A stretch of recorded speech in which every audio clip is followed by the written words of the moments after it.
Здравейте, днес ще ви кажем две легенди, които аз не съм ги знал и той ми ги каза.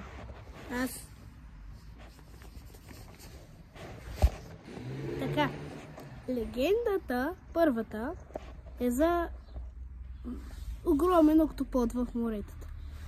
Преди около, не знам колко, около 100 милиона или милиарда години е живял в морето някакво много гадно същество, което е било дълго 4 метра.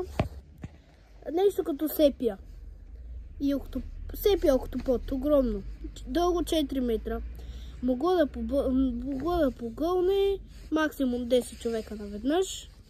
И също така има още една, която също така е съвързана, която е за един огромен скорпион, дълъг и голям, колкото е една малка лека кола, не е играчка, и той е можел да погълне.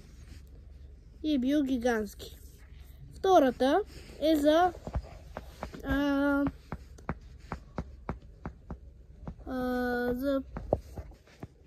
тази мега пираня е живяла преди около 63 милиона години или милиарда, каквото и да е, не знам баш.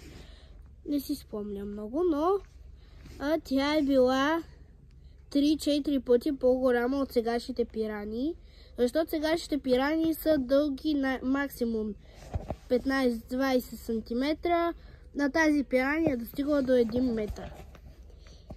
Зъбите са били огромни и това е доказателство, че едно време преди милиарди, милиони години всичко е било по-голямо от сега. Това са двете легенди. И малко страшно, но хареса ли ви клипа? Напишете в коментарите. Има и още легенди, които може в следващи клипове да ги разказвам и тях. Пишете в коментарите част 2. Хаштаг част 2. Да.